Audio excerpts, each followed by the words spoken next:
नमस्कार दोस्तों, home science academy में आपका स्वागत करती हूँ। आज आपके लिए क्लास 11th का जो सिलेबस है नया पाठ्यक्रम 2022 में लागू हो गया है। इसके पहले मैंने आपसे बता दिया है 10, 12 और 9 का नहीं चेंज हुआ है, जबकि क्लास 11th का सिलेबस चेंज हुआ है, पूरी तरीके से चेंज हुआ है। तो यहाँ आपको ये ध्यान देना है कि इनको आपको पूरी तरीके अच्छे से पढ़ना है। पहले से ज़्यादा जो टॉपिक है वो टफ हो गए हैं। ठीक है, पहले से ज़्यादा टॉपिक यहाँ पर टफ हो गए। यहाँ पर इन्वायरमेंट, बाल विकास, कई टॉपिक यहाँ पर ज़्यादा अलग से जोड़ दिए गए हैं, तो ये भी आपको देखना है। ठीक है, तो बने रहिएगा इस चैनल से और आपको क्लास 11th का पूरा सिलेबस यहाँ पर मिल जाएगा और यहाँ पे आपको इसी वीडियो के माध्यम से यहाँ पर तैयारी कराई जाएगी। इसके साथ साथ आपके क्वेश्चंस भी सॉल्व कराए जाएंगे कि सॉल्व क्या हो, कौन से इंपॉर्टेंट क्वेश्चन आपको तैयार करने, वो भी मैं यहाँ पर डिस्कस करूँगी। चलिए देखते हैं। और देखिए, ये जो कंपटीशन की तैयारी कर रहे हैं यानी टीजीटी, पीजीटी की भी, और उनके लिए भी महत्वपूर्ण है क्योंकि एनवायरनमेंट से आपका क्वेश्चन पूछा जाता है, तो वहाँ भी आपके लिए महत्वपूर्ण है। इसीलिए मैंने देखा कि ये आपके कंपटीशन के लिए साथ साथ में भी है और इसके साथ साथ क्लास 11th का सिलेबस भी है। ठीक है, अब आते हैं हमारा नए पाठ्यक्रम के साथ 2022 में। तो ये हमारा जो पहला टॉपिक है, यूनिट फर्स्ट है, मानव परिस्थितिकी और परिवार विज्ञान। क्या है? मानव परिस्थितिकी और परिवार विज्ञान। अब देखिए यहाँ पर इसको लाया क्यों गया, तो देखिए ये जो है ह्यूमन इकोलॉजी एक तरीके से केवल इन्वायरमेंट से अटैच नहीं है, बल्कि यहाँ पर जो ह्यूमन शब्द जोड़ दिया गया है, यानी ये एक कनेक्शन है, एक तरीके से कोरिलेट है, एक तरीके से ये आपस में जुड़े हुए हैं, अंतर संबंधित है।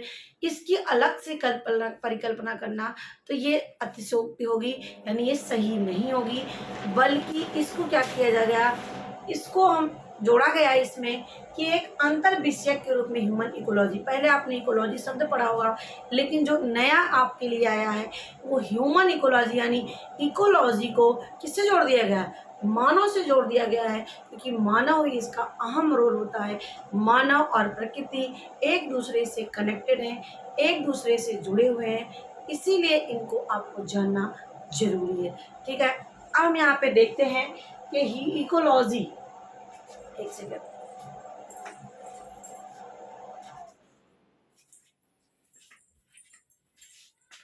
अब देखिए यहाँ पर जो इकोलॉजी शब्द है, इकोलॉजी शब्द है कि ह्यूमन इकोलॉजी, अभी इकोलॉजी आगे चर्चा करेंगे।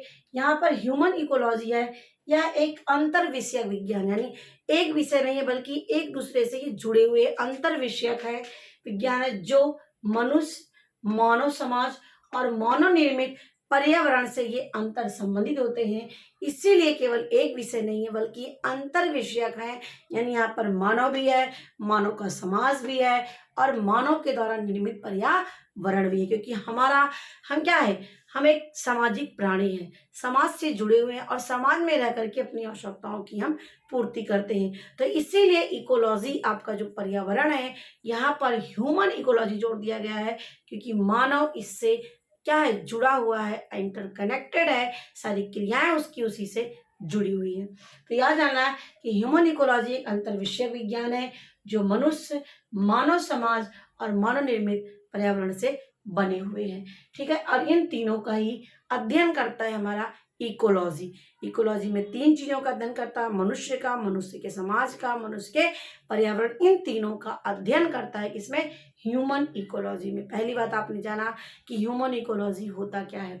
अब यहाँ पे जानते हैं कि 20वीं सदी में जो हमारे विद्वान हैं, शास्त्री हैं, विभिन्न प्रकार के जो विभिन्न विषय के विद्वान होते हैं, उनके द्वारा इस पर चिंतन किया गया, उसके द्वारा पे चिंतन मनन करके ये एक लाया गया, इसका इसी का परिणाम है। क्योंकि जो हमारा होम साइंस है, आपको बताया है कि ये बहुविषयक है, यानी आप केवल एक विषय होम साइंस में नहीं पढ़ते हैं, पता नहीं कितने विषय आप होम साइंस में पढ़ते हो। सबसे सिलेबस ब्रॉड आपका होम साइंस है, इसमें आप साइंस के विषय पढ़ते हो, आर्ट के विषय पढ़ते हो और इसके साथ साथ अदर भी विषय यहाँ पर आप पढ़ते हैं। ठीक है, तो इसीलिए 20वीं सदी में विद्वानों के द्वारा ये चिंतन किया गया कि ये इकोलॉजी केवल इकोलॉजी ना हो, बल्कि ये इकोलॉजी एक ह्यूमन इकोलॉजी के रूप में हो, जिसमें मानव हो, मानव का समाज हो और मानव का पर्यावरण जो बनाया गया है, ये तीनों चीजों पर अध्ययन करने की बात करता है। अब देखिए यहाँ पर है जीव विज्ञान है, आप पढ़ते हैं जीव विज्ञान। पारिस्थितिकी यानी इकोलॉजी है, पर्यावरण के बारे में अध्ययन करते हैं। समाजशास्त्र आपका जुड़ा है, यानी आपका पर्यावरण जो बना है ये आपके समाज से ही बना हुआ है, ठीक है। अर्थशास्त्र भी है, भूगोल भी है, ये सब चीजें आपकी कुल मिला के मानव इकोलॉजी बनी हुई है, ठीक है। अब हम आते हैं ह्यूमन इकोलॉजी शब्द का प्रयोग। क्या है ह्यूमन इकोलॉजी शब्द का प्रयोग? सबसे पहले आप देखिए यहाँ पर इकोलॉजी तो शब्द दूसरे ने, इसका नाम क्या है, अर्नेस्ट हेकल ने प्रयोग किया था, लेकिन यहाँ पे आ गया ह्यूमन इकोलॉजी शब्द का प्रयोग सबसे पहले किसने किया है? तो एलन स्वेलो रिचर्ड्स ने। याद रखना नाम, इनका क्वेश्चन पूछ सकता है। ह्यूमन इकोलॉजी शब्द का प्रयोग सबसे पहले किसने किया है? एलन स्वेलो रिचर्ड्स के द्वारा। और इन्होंने अपनी एक पत्रिका थी सैनिटेशन इन डेली लाइफ में इन शब्द का प्रयोग किया। क्या? ह्यूमन इकोलॉजी शब्द का प्रयोग किया, ठीक है। तो ह्यूमन इकोलॉजी शब्द का प्रयोग एलन सोइलो रिचर्ड्स ने किया। किसमें किया था? सैनिटेशन एंड डेली लाइफ में किया था, ठीक है। अब आधुनिक समय में देखा जाए कि इकोलॉजी शब्द का प्रयोग अर्नेस्ट हेकल ने किया था। सभी लोग जानते हैं इकोलॉजी, जिसको हम पारिस्थितिकी कहते हैं। देखिए पारिस्थितिकी को हम अंग्रेजी में इकोलॉजी कहते हैं और हिंदी में पारिस्थितिकी कहते हैं, ठीक है। तो इकोलॉजी यानी पारिस्थितिकी शब्द का प्रयोग अर्नेस्ट हेकल ने किया था। और ये इकोलॉजी जो है ये जीव विज्ञान की शाखा ही नहीं होती है, बल्कि ये मानव शास्त्र भी है, क्योंकि मैंने आपको बताया कि ये केवल पर्यावरण या जीव विज्ञान की ही शाखा नहीं होती, जीवों की केवल अध्ययन नहीं करता है, बल्कि ये साथ साथ मानव का समाज, मान का और मानव के द्वारा निर्मित पर्यावरण का भी अध्ययन करता है, ठीक है। ये आपका है। अब देखिए इसी में एक बड़े विद्वान है, भूगोल के विद्वान है हॉर्लैंड बैरोज, भूगोल के विद्वान हॉर्लैंड बैरोज ने मानव भूगोल को बताइए ह्यूमन इकोलॉजी से इंडिकेट किया यानी परिभाषित किया है। नाम याद रखना कि हॉर्लैंड बैरोज ने मानव भूगोल को ये क्या है, मानव पारिस्थितिकी के रूप में परिभाषित किया है, इसको इंडिकेट किया है। तो ये इतनी चीजें आपकी फैक्ट चीजें थी कि आपको इसमें ये पॉइंट याद रखना है दिमाग में, क्योंकि यहाँ से क्वेश्चन आपके एग्जाम में बन सकते हैं। तो आधुनिक शब्द का प्रयोग कौन किया था? अर्नेस्ट हेकल ने किया था। कब किया था? 1866 में किया था। और इसके बाद यहाँ पर ह्यूमन इकोलॉजी शब्द का प्रयोग किसने किया था? एलन सोइलो रिचर्ड्स ने किया था। और इन्होंने और आधुनिक समय में इकोलॉजी शब्द का जो प्रयोग किसने किया? अर्नेस्ट हेकल ने किया। और इन्होंने बताया जीव विज्ञान की शाखा ही नहीं है, बल्कि ये मानव शास्त्र की भी है, ठीक है। अब इतनी पॉइंट आपने जान लिया। अब आता है हमारा पर्यावरण के बारे में। अब यही जो पारिस्थितिकी तंत्र आपका कैसे बना हुआ है। अब देखिए पारिस्थितिकी इकोलॉजी आपका टोटल इन्वायरमेंट की बात करता है, पर्यावरण की बात करता है, जहाँ पर हम रहते हैं, जो हमारे चारों तरफ घिरे हुए, यही हमारा पारिस्थितिकी कहलाता है। अब यहाँ पर देखिए पारिस्थितिकी तंत्र में क्या क्या चीजें होती हैं? दो चीजें होती हैं, एक जैविक होती है और एक अजैविक होती है। जैविक घटक किसे कहते हैं? जैविक का मतलब सजीव, जैविक का मतलब जिसमें जान हो, जैविक का मतलब जिसका जो है कहने का मतलब जिसमें जान हो, सजीव हो, और इसमें आपके जीव जंतु और पेड़ पौधे आते हैं किसमें? जैविक घटक में, ठीक है। तो ये सजीव चीजों की ओर इंडिकेट करता है। तो ये जैविक घटक में उत्पादक, उपभोक्ता और अपघटनकर्ता होता है। यानी जैविक घटक में तीन चीजें होती हैं, उत्पादक होती है, उपभोक्ता होता है और अपघटन करता होता है। अब इसमें जो उपभोक्ता होता है वो तीन होता है, प्राथमिक, द्वितीयक और तृतीयक। अब हम यहाँ पे जान लेते हैं कि जैविक घटक मैंने आपको बता दिया, इसमें जो सजीव चीजें होती हैं, जिसमें जैविक क्रियाएं होती रहती हैं, ठीक है। अब यहाँ पर आपका उत्पादक किसे कहते हैं? अब उत्पादक का मतलब यहाँ पे होता है जो अपना भोजन स्वयं बनाते हो, किसी पर निर्भर नहीं होते हैं, ऐसे को हम क्या बोलते हैं? उत्पादक कहते हैं। और अंग्रेजी में इसे प्रोड्यूसर कहते हैं। क्या कहते हैं? प्रोड्यूसर कहते हैं। और ये केवल अकेला है आपका पेड़ पौधे। कौन है? केवल पेड़ पौधे हैं। आप देख लीजिए आपको सारी चीजें पेड़ पौधों से ही मिलती हैं, इसके बिना आपका जीवन असंभव है। तो सब कुछ आपका पेड़ पौधे हैं, तो पेड़ पौधों से आपको अनाज भी मिलता है, हवा भी मिलता है, पानी भी मिलता है, यानी हर चीज आपके पेड़ पौधों से। तो पेड़ पौधे क्या हुए? ये हमारे प्रोड्यूसर होते हैं। क्यों? क्योंकि ये सूरज की रोशनी में अपना भोजन बनाते हैं, और वो भोजन बन करके वो फल के रूप में, फूल के रूप में, अनाजों के रूप में होते हैं, और वो हमें प्राप्त होते हैं। तो इसी को ही हम क्या बोलेंगे? उत्पादक कहेंगे, प्रोड्यूसर कहते हैं। जो अपना भोजन स्वयं बनाते हैं, किसी पर निर्भर नहीं होते हैं। ये केवल ओनली वन कौन है? पेड़ पौधे होते हैं। ठीक है, अब हम यहाँ पे आते हैं उपभोक्ता। यानी उपभोक्ता किसे कहते हैं? उपभोक्ता वे होते हैं जो उत्पादक पर निर्भर होते हैं। उपभोक्ता वे होते हैं जो उपभोक्ता जो है उत्पादक पर निर्भर होते हैं। इनकी कैटेगरी 3 की गई है। ठीक है, क्या क्या? एक प्राथमिक उपभोक्ता, अद्वितीयक उपभोक्ता और एक तृतीयक उपभोक्ता। अब देखिए यहाँ पर पेड़ पौधे उत्पादक हुए। पेड़ पौधों को कौन खाता है? बकरी खाती है, बकरी खाती है, गाय खाती है, छोटे छोटे जीव कीड़े मकोड़े खाते हैं। अब ये तो आपके प्राथमिक उपभोक्ता में आ गए। अब जो जीव जंतु हैं आपके, ऐसे गाय, बकरी, भैंस, ठीक है, ये हमारे प्राथमिक उपभोक्ता में आएंगे। तो इनको कौन खाएगा? तो इनके खाने वाले द्वितीयक उपभोक्ता में आएंगे। ठीक, कौन आएगा? द्वितीयक उपभोक्ता में आएंगे। और तीसरे में आपका तृतीयक उपभोक्ता आते हैं, इसमें शेर आपके आते हैं।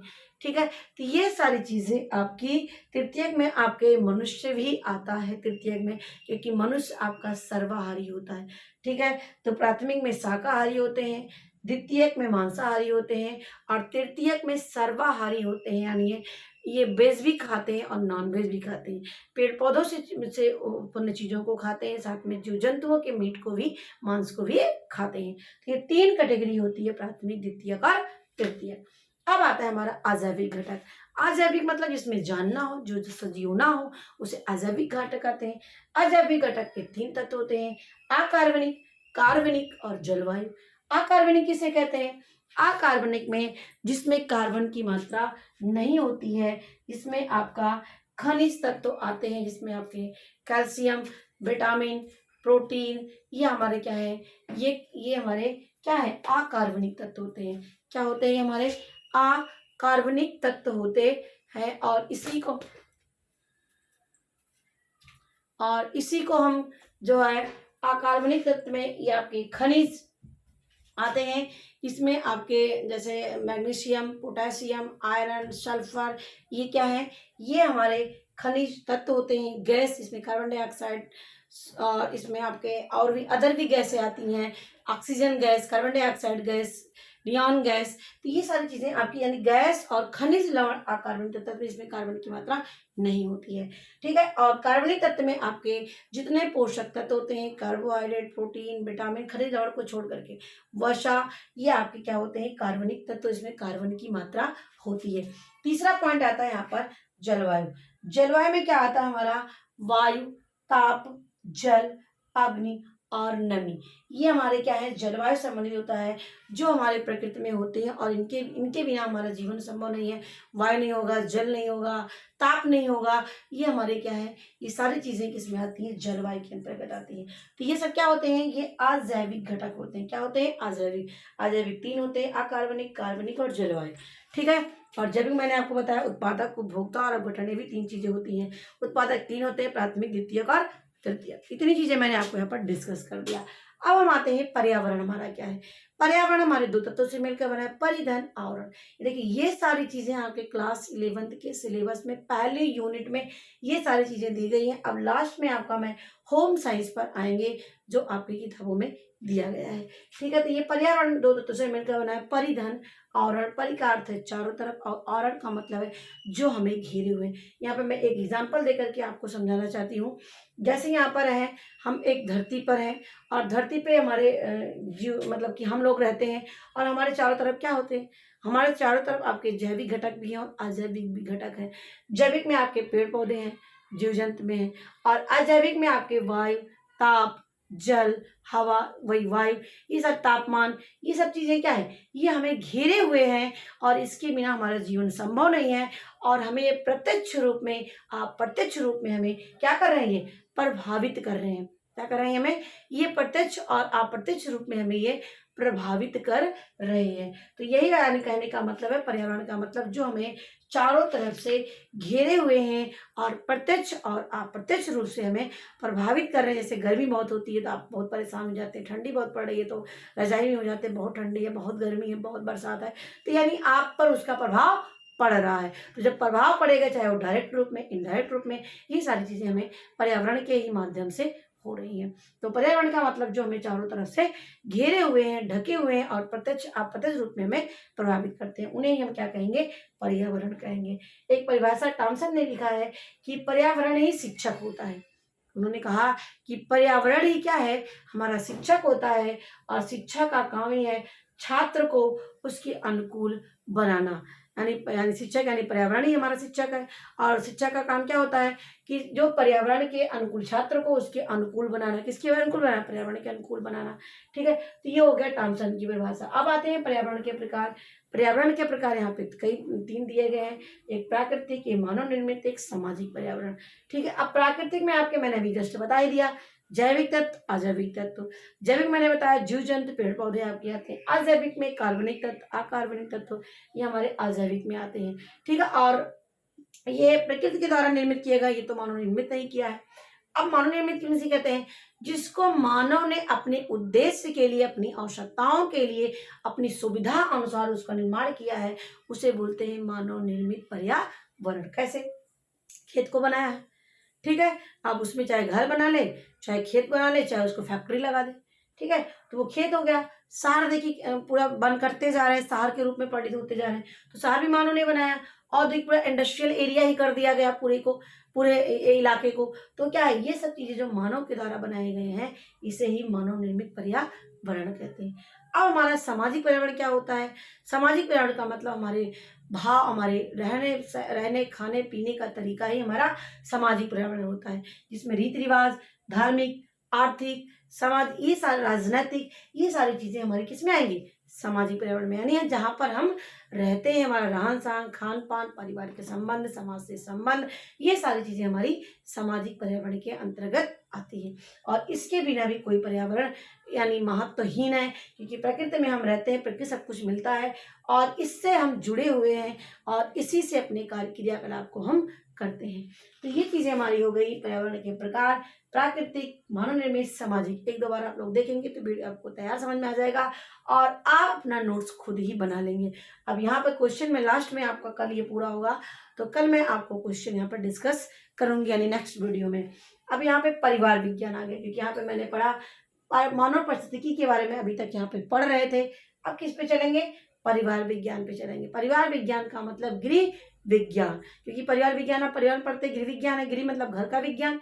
ठीक है, अब घर के विज्ञान में आपका जो मेन पॉइंट यहाँ पर डिस्कस करना है, जो आपकी सिलेबस में दिया गया है, गृह विज्ञान के प्रमुख अंग कौन से होते हैं या क्षेत्र कौन से होते हैं। आप सभी को पता होगा कि गृह विज्ञान के आपने 10वीं में पढ़ा होगा, 5 क्षेत्र होते हैं। क्या क्या? आहार एवं पोषण विज्ञान, वस्त्र विज्ञान एवं परिधान, इसको बोलते हैं food and nutrition, clothing and textile, ये देखिए संसाधन प्रबंधन, जिसको मैनेजमेंट बोलते हैं, होम मैनेजमेंट बोलते हैं, और इसी को हिंदी में संसाधन प्रबंधन भी कह सकते हैं, गृह प्रबंध भी कह सकते हैं। इसकी 5 ब्रांच हैं। अब है मानव विकास या बाल विकास, जिसमें बाल से संबंधित अध्ययन करते हैं, प्रसार शिक्षा या शिक्षा तथा विस्तार, ये 5 ही क्षेत्र होते हैं, मुख्य रूप से 5 ही अंग होते हैं। और इसी के अंतर्गत और भी पॉइंट यहाँ पर आएंगे, यानी आहार विज्ञान के अंतर्गत क्या होगा, वस्त्र विज्ञान के अंतर्गत क्या आएगा, सारी चीजें मैं आपको नेक्स्ट वीडियो में बताऊंगी। तो आपको बताना है कि आपको हमारी क्लास 11th के बच्चे जरूर से जरूर बताएंगे, अगर देखेंगे आपको ये वीडियो समझ में आया कि नहीं, आपके सिलेबस से सही है कि नहीं है, आपने अच्छे इसको समझ लिया कि नहीं, जरूर में कमेंट में जरूर बताइएगा।